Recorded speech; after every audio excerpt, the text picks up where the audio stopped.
agradecimiento, un complemento de mis días. Siempre fue tu aliento, en instantes de nostalgias me contagias buenas ganas más que amiga.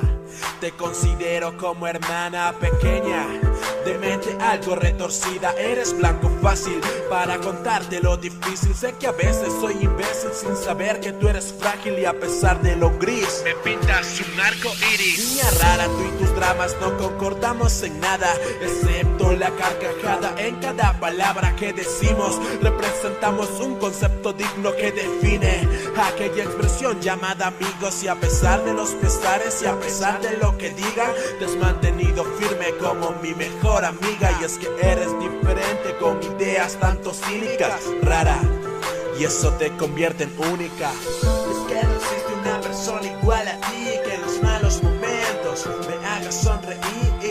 Es que me siento bien cuando estoy contigo. Gracias por considerarme tu amigo. Es que no existe una persona igual a ti, que en los malos momentos me haga sonreír. Es que me siento bien cuando estoy contigo.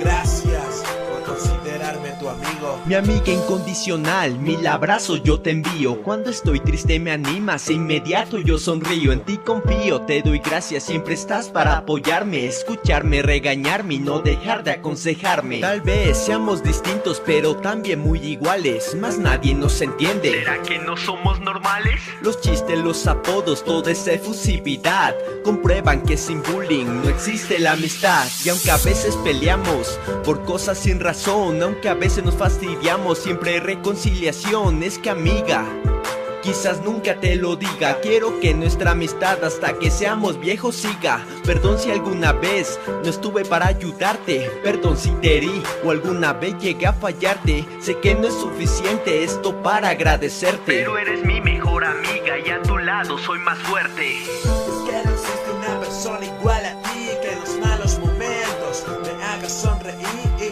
Es que me siento bien cuando estoy contigo. Gracias por considerarme tu amigo. Es que no existe una persona igual a ti, que en los malos momentos me haga sonreír. Es que me siento bien cuando estoy contigo. Gracias por considerarme tu amigo.